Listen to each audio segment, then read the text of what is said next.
Hi there, I'm Lena Anani, and you're listening to She Wrote a Book, where I interview amazing women from all over the world who also happen to be published authors. I created this show to educate, entertain, and inspire you to be the voice you want to hear in the world. Did you know this episode comes with a free gift? It's a webinar for aspiring authors who want to learn my insider secrets on writing and publishing books. You can access this free training instantly at SheWroteABook.com/bonus.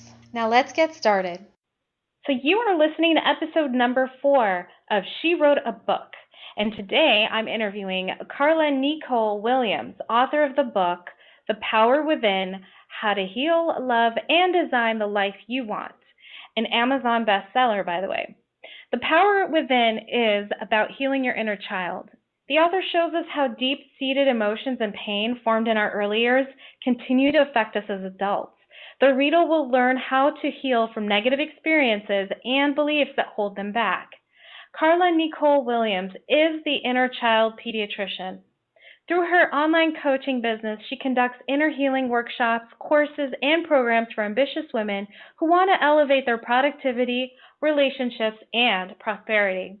Again, her book is called The Power Within, How to Heal, Love, and Design the Life You Want. You can find the link to purchase her book in our show notes for this episode at SheWroteABook.com/4. So awesome. Carla Necole, it is so great to have you on the show. My first question for you is why this book? What made you do it? I want to know. Thank you. Thank you for having me on the show. And to get right into why I wrote the book is because I had a traumatic childhood growing up myself.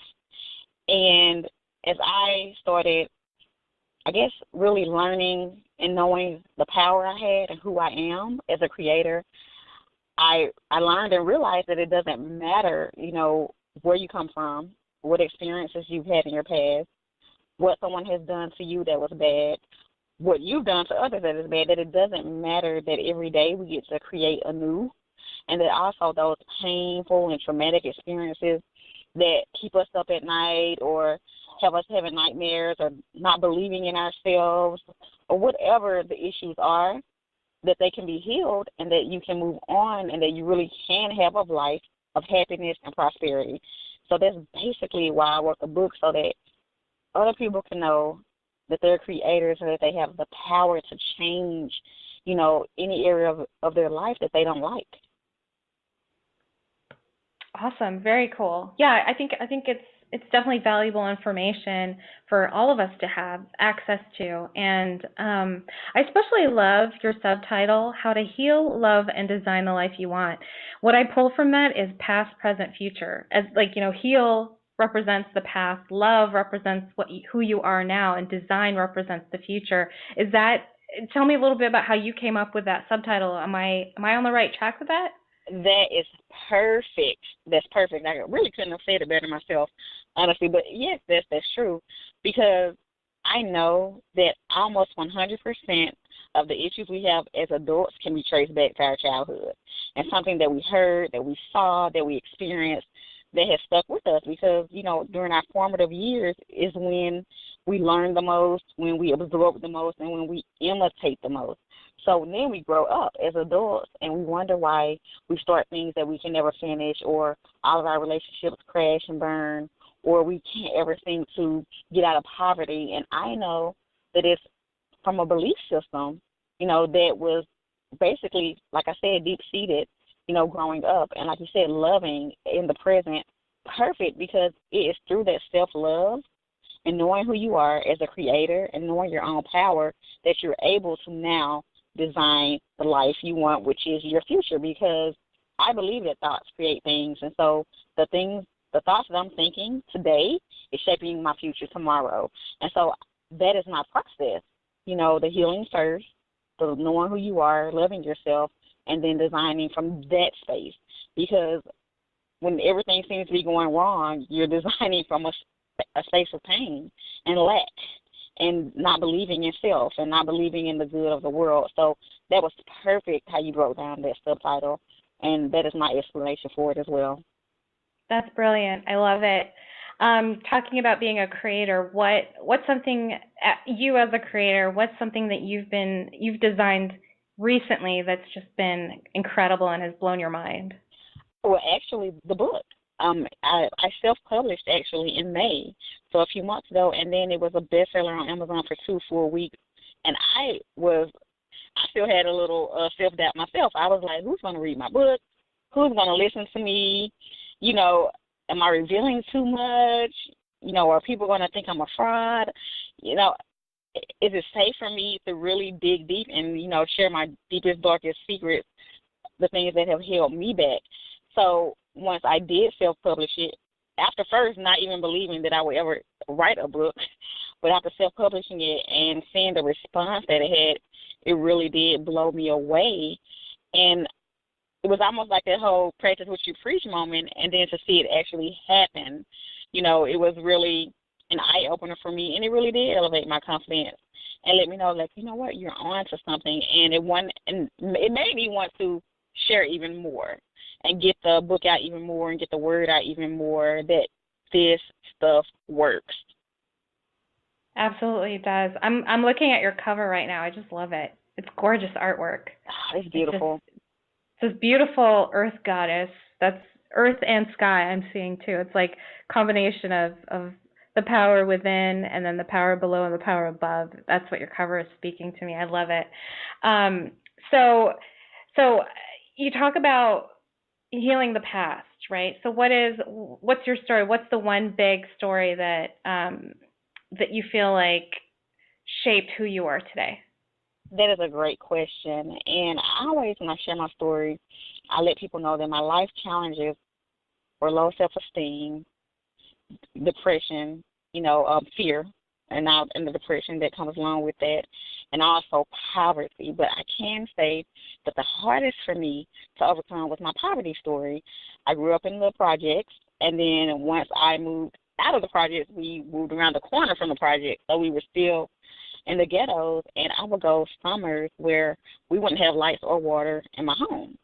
And then both of my parents, they were on drugs. They were drug addicts and alcoholics, so every penny that came in was going to drugs. So it was, you know, me as a kid was, you know, neglected, didn't have what I needed all the time, got picked on by peers and things from, you know, just not looking like everybody else and not having what other people had and things like that. And everyone knew about my family circumstances, and it was embarrassing. But that is what was hardest for me to overcome, because as I became an adult, I was the first person in my family to go to college. I even got my MBA. Yet I was still robbing Peter to pay Paul, still struggling, still living check to check, barely, you know. And I'm wondering, like, I've done everything right. I've done what I know how to do. Why can't I get out of this poverty level? And it was because nothing I did on the outside, you know, is an inner job. So what I did on the outside, yes, I got the accolades and the accomplishments and the letters behind my name, but my mindset was still the little girl in the project who saw that money was hard to come by. And so that was the biggest thing for me to overcoming my poverty story. That's incredible. And how did you do it? What was it like? When was the moment you were like, okay, so wow, this is it, and then this is what I'm going to do to start healing those parts of me? Another great question. So about, I guess, maybe 5 years ago, 4.5 or 5 years ago. Nope, it was about 4.5 years ago, because I was pregnant with my son. He's 4 years old. I'm a single mom, but he's like the most incredible thing that happened to me. And I was about 8 months pregnant. His father wasn't in the picture, never has been, and I was getting ready to have my son, and I was like, you know what, I have got to find a way to love this world. I have got to find a way to get out of this space, because it's not only me that I have to take care of now, it's going to be someone else. And and you know what? You know how you think about that most pivotal moment. I know there was a moment that changed for me inside, because I know I needed to create new stories for him. I didn't want him to one day be telling the poverty story that I'm telling today. I needed to create something different, and I also knew that if I was going to tell him that he can do, have, and be anything, that I needed to first believe that, and secondly, be the example for that. So let me create a different life for me. And I didn't know that was going to lead me to things like the law of attraction and, these thought leaders and spiritual gurus and all of this. Yeah. But that's what happened when I made the decision that it was going to be different. Then all of those things started coming to me. So then I read the book that most people have, The Secret, who are, into the law of attraction, and that led to other things like Your Soul's Plan and Conversations with God. And in all of these books, the theme was kind of central that I'm a creator, that I'm a creator, that I have a God power in me, if you will, and that I can create what I want by my thoughts, and my feelings and my actions.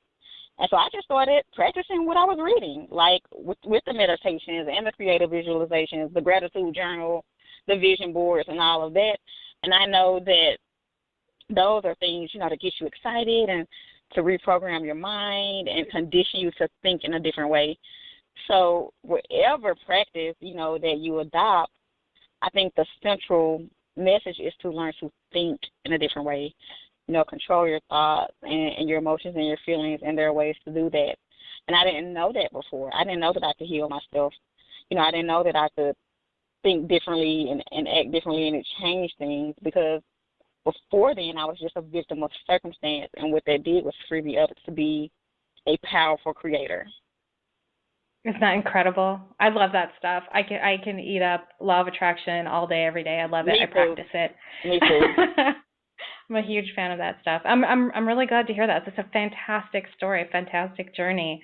And you talk about your academic intelligence that you earned through through school and stuff like that. And then you acquired spiritual intelligence. And then I know your book talks or touches on emotional intelligence, and I'd like you to say a little bit about that. Like, for the benefit of the listener, what is emotional intelligence to you, and why is that important?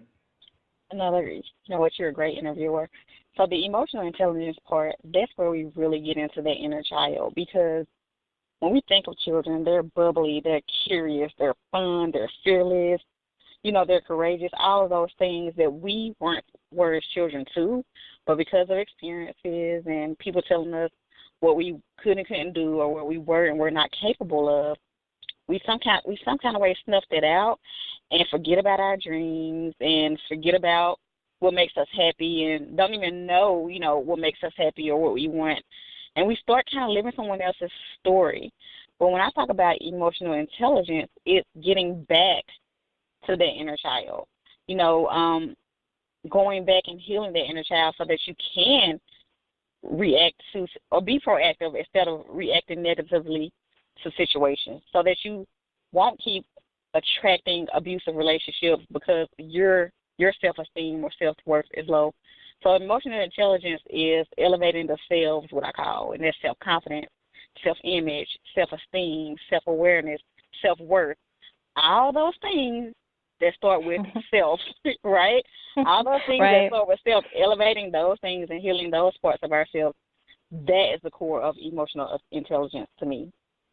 That's beautiful. I think that was so well put, and thank you so much for explaining that. That was awesome. So my last question for you is this: what do you love most about being an author? What I love about being an author is when someone purchases my book or even reads it or however they come upon it, it's like they are getting a one-on-one sit-down with me where I get to tell them my story of overcoming, and they get to listen and tell me theirs. So it's almost like I'm your friend in your house if you have this book, because I really bear it all, and I really do want to help. So I want us to be like the balm to someone's pain as well. But it's a way for you to get to know me on an intimate level without us actually being face-to-face or on the phone. We may never, ever, ever, ever meet in person, but through this book, I can help.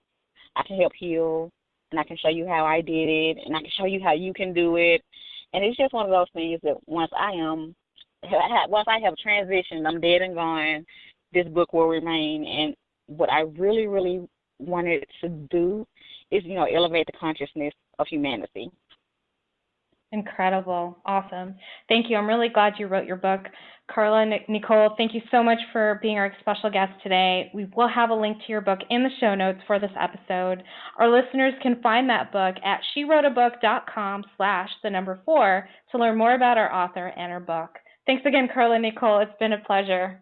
Thank you so much. Thank you for listening to She Wrote a Book. If you enjoyed this episode, then subscribe now so you can automatically get access to all new episodes, and feel free to share your inspired thoughts with us in the comments too. I'd love to hear from you. Are you ready to write your own book? Get started now with my quick and concise webinars so you can learn my insider secrets on writing and publishing your own book. Claim your free gift now at SheWroteABook.com/bonus. Until then, may you always feel good and make magic. Feel good, make magic now. Lena and Anani will show you how. Ignite that wisdom inside of you and show the world what you do. To publish, write, and promote. Learn the best way to go. OMG, do it now. Lena and Anani will show you how.